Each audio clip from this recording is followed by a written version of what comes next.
Hi guys, it's West Coast Arachnids. Just bringing you a update slash cleaning on my mealworm farm. As you know, it's been a few months, well, quite a few months, probably 6 months now since I began it. And this here is what I began with. 30 mealworms, roundabout. And I ended up with 22 beetles, and these are actually what's remaining. There's 19 there. I did find, there it is right there. That little black thing there, that's the back end of one of the beetles. I guess it died and the rest of them had a snack off of it. Anyway, they're still alive, the beetles. And I'll show you where I had them. Anyway, all this here is just clean out of both of the mealworm enclosures. I'll show you what those mealworms, or what those 22 beetles produced. Sorry about the shakiness. Once again, no tripod. I'm doing this on my tablet. I mean, you can look just about anywhere in here, and they're just all over the place. There's hundreds and hundreds and hundreds, if not thousands of them. All the stuff on top is just skins. There's a big glob of them there.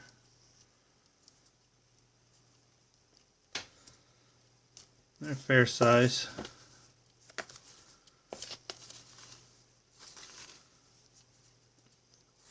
They're already starting to pupate. Just a general size of them.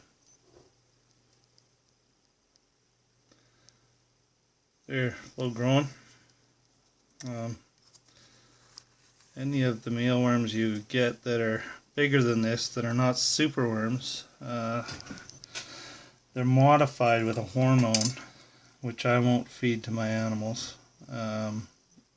I don't think any genetically modified thing and giving them hormones is modifying their genes. It just keeps them as a worm, juvenile, longer so that they get bigger. Now I don't know what that kind of hormone will do to your pet. No idea. Anyway, this here is what I've picked out of here while I was cleaning. These are pupated worms. Another couple of weeks, these will all be beetles, and they will go into their own little separate thing.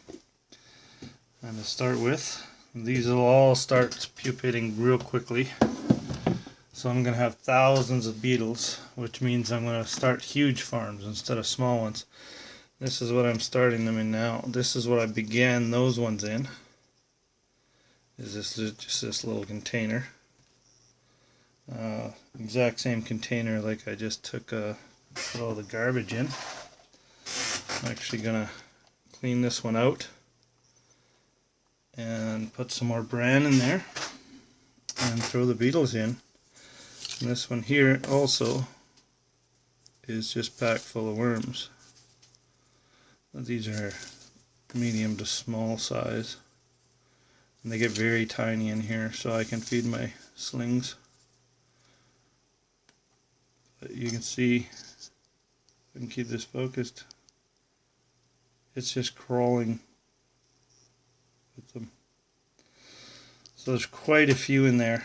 And I'll just set this down here.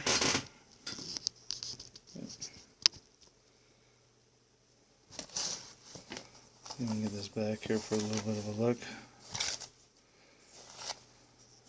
And just scoop out. If I scoop out one little scoop there from the side, I'll just put it here and let you have a look and see just what one scoop has. They'll all just start crawling out of there.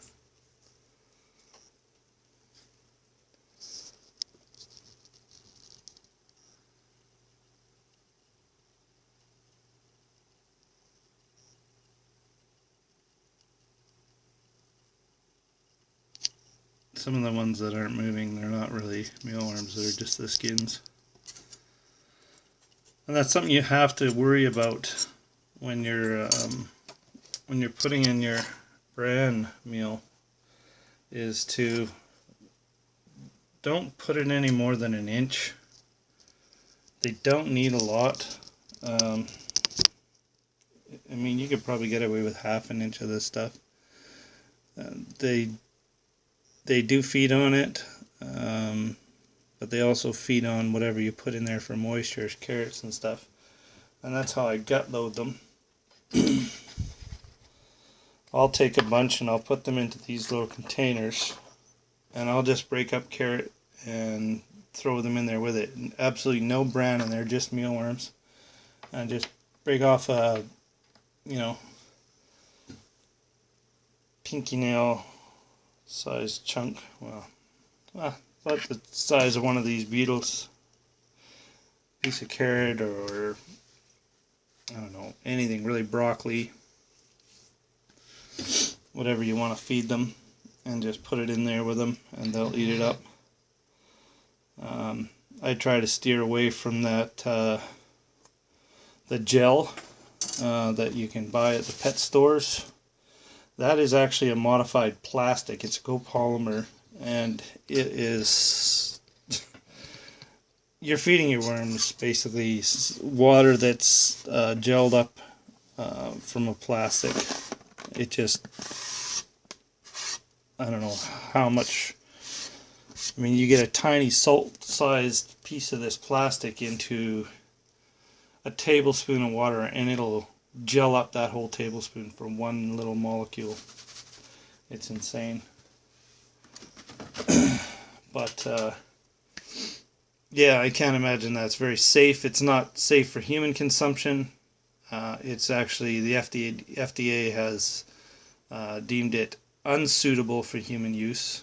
So if it's unsuitable for human use, do we want to feed it to our animals? And that's exactly what you're doing if you gut load your feeders with it, is you're feeding it to your animals, your tarantulas, your reptiles, lizards, frogs, whatever you feed your feeders to, that you're feeding that gel to, you're feeding it to them.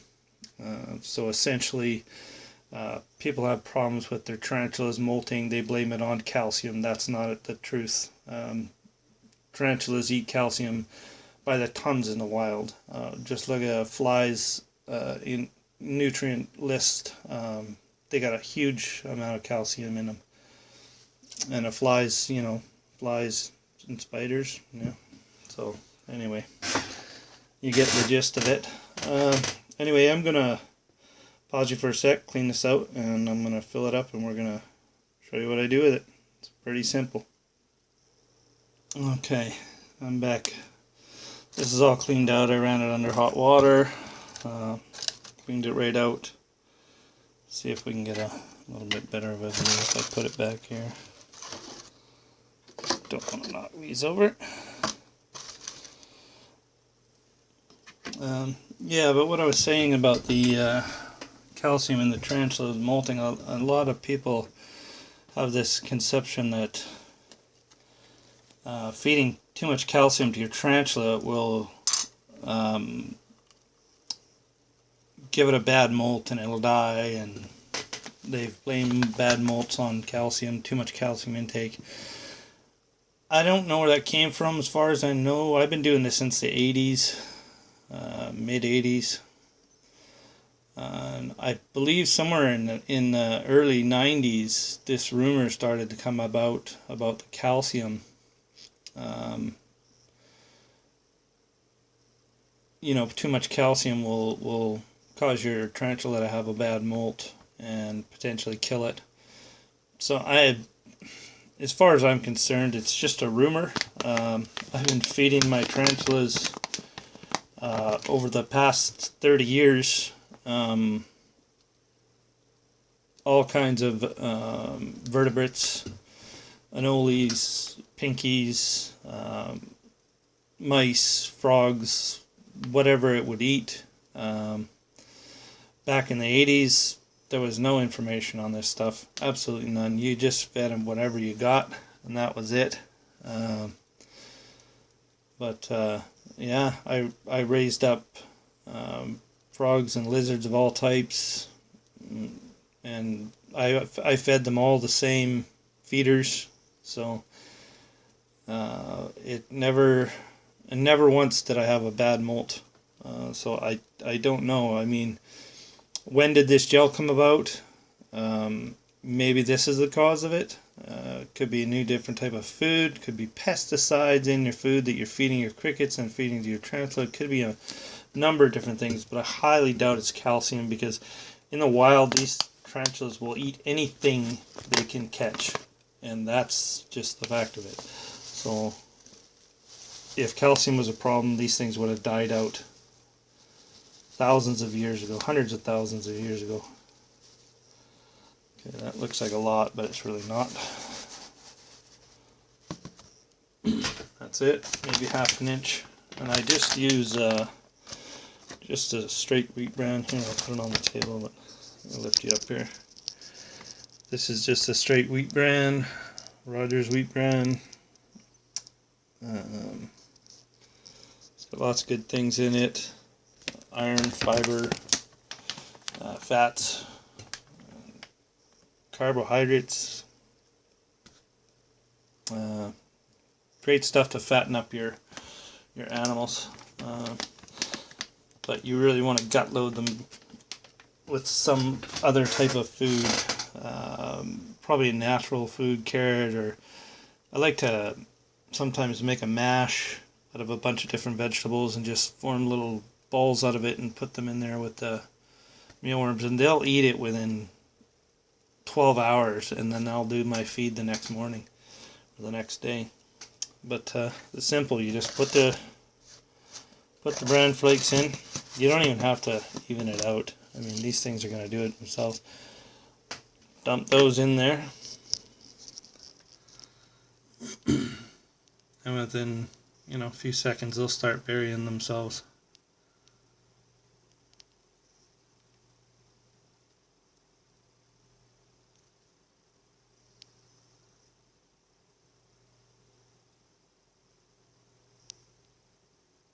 So yeah, started out with 30 mealworms, and so far probably ended up with a few thousand. So that's not a bad investment.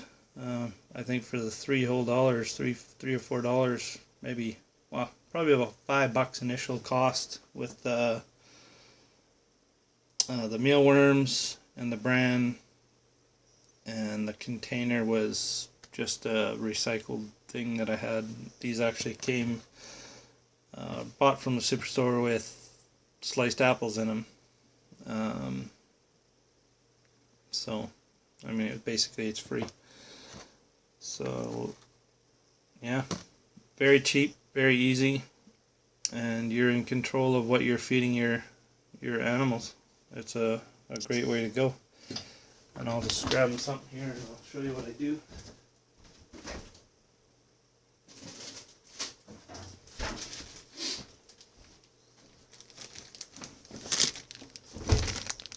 I have my own little fridge of just these baby carrots, all pre-washed, pre-soaked. I soak them for a good hour, then rinse them off, then soak them again. I'll take, 3 of these and put them in. That's it. And then in probably, I'd say 2 to 3 weeks, there'll be eggs in there. Another 2 weeks, there'll be babies crawling all through it.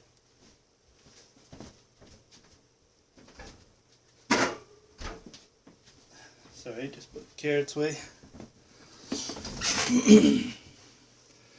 And then you got tons of little babies to feed. And I'll keep these guys. You don't have to keep these anywhere in particular. They don't have to be in light. I just keep them in a not dark, but not well lit area. I'll show you where I put them. Comes down over here. It's lighter than it looks. This thing is not very dark friendly at all. It doesn't pick up anything. If you're wondering what these are, I've actually got Superworms, and these are pupating. You have to separate them to pupate. So I'm doing mealworms and superworms. I just begun the superworms maybe 3 weeks ago or so, and I'll show you the difference in size here from a superworm larvae to a mealworm larvae.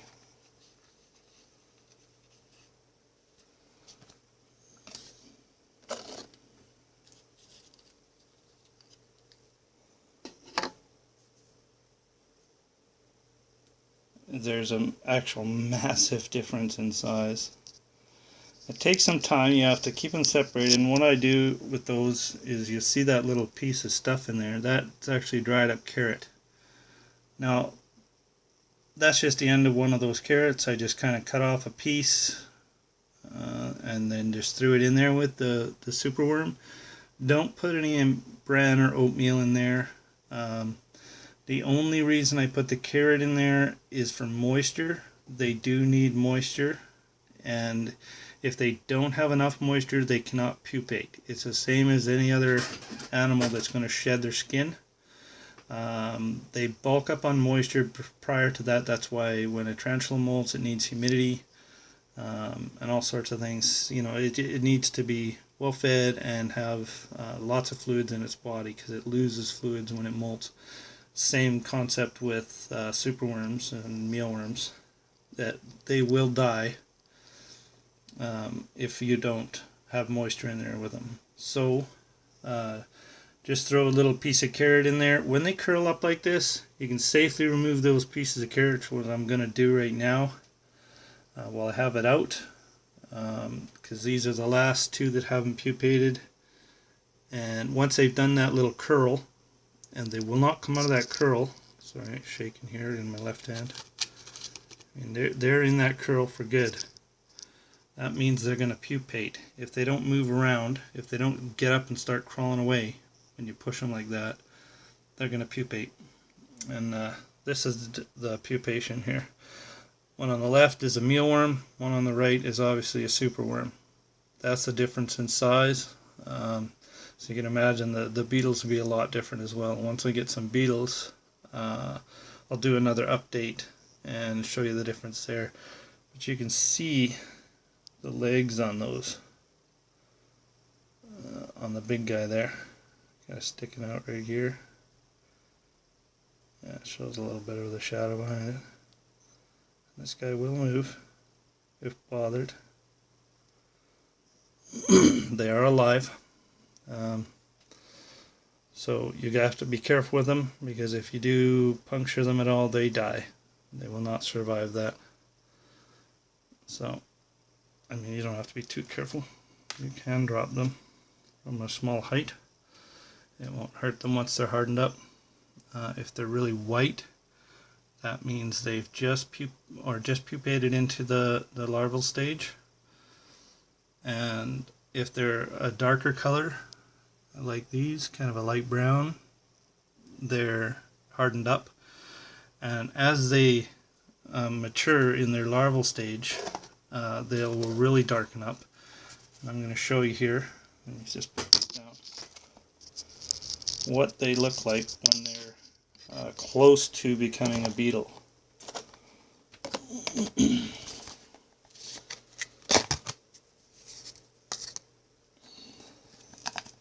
I don't want to harm this one. This is number one. I bought 10 of them, or no, 20 of them, and out of those 20, I've got 6 left, and that just shows you that they do have a high mortality rate. I kind of didn't keep mine well. I kept them in the the container it came in with the oatmeal it had. I didn't put it in bran meal. I usually use bran meal just because I find it has a higher success rate. And this here, it's actually moving around for us. He's flipping over on me.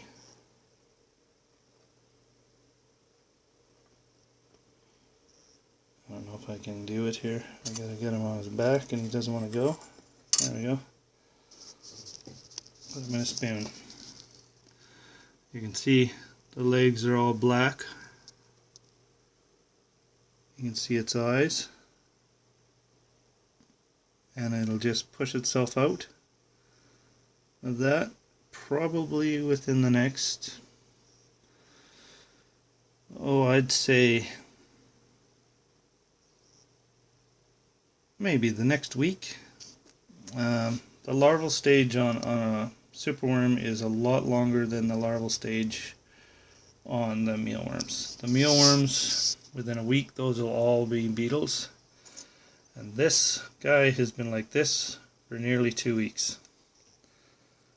Temperature is going to play a factor. But that's about it. Once they're in the pupa stage, or the larva stage, they don't need moisture, but they do need to have airflow. So it's important that your containers have holes. Just not big enough that they're going to be able to get out once they turn into beetles.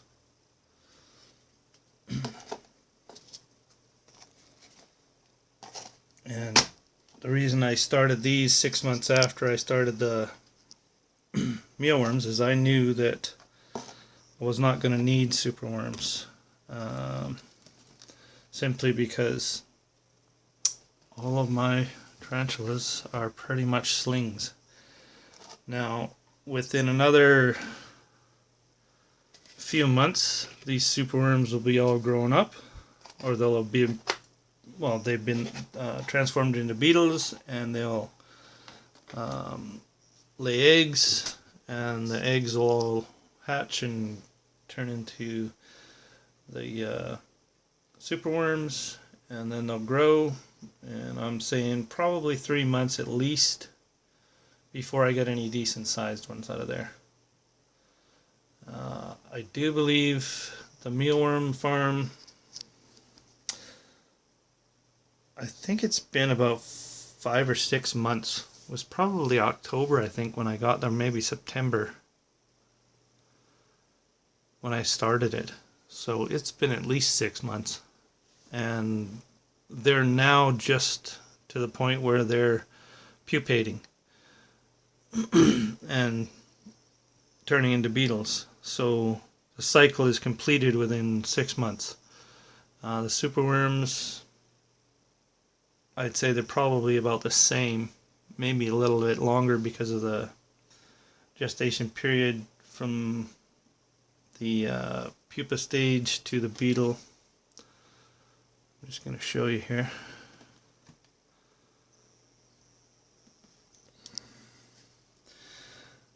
It's only been a few minutes and they're all over those carrots. You have to keep the carrots fresh. Another thing is, people say leave the dried up food in there, that they lay eggs in it. This is not true. They're not going to lay eggs where the food is, simply because they know the larvae is going to come back and feed on it, and other things are going to feed on it, like beetles. So they're not going to lay eggs on things that they're eating, simply because they know it's going to get eaten. So they'll lay the eggs in this, which is basically substrate, and they do eat this stuff as well. The worms do.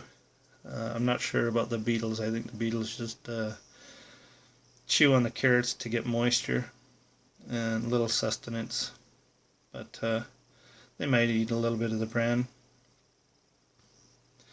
But go ahead, once those things are dried out, brush them off if you're worried about it, and use a separate brush than you use on your animals.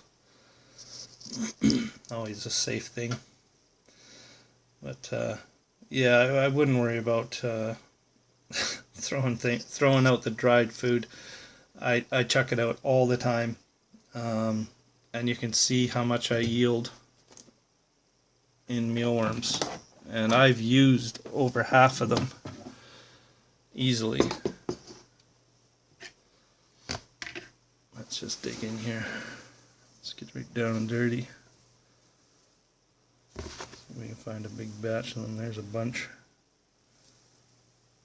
All those falling down, those are mealworms. So right there in that one handful, probably 50 mealworms. Here's one here that just shed. You can see how white that is. That's the color the pupa will be when it's soft, and that's the color the pupa will be when it's hardened. Probably a little lighter than that on the pupa, but you know, you'll be able to tell what's fresh and what's not. Since I did this morning, there's probably more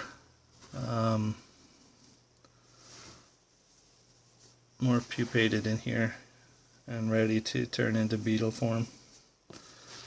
There's probably a good, I'd say, 1,000 mealworms left in here easily. It's just completely crawling. There's 0 beetles left. Like I said, there was only 22 to begin with.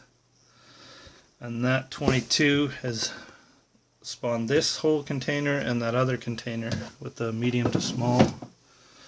And the medium to small one's got probably 2,000 in there at least. So you get quite a few. It saves a lot of money. Your worms are grown by yourself, so you know what they're eating. So it's always best to do it yourself.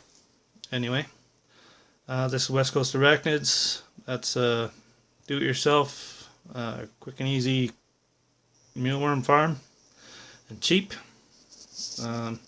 Hope you enjoyed the video. If you did, please throw a thumbs up and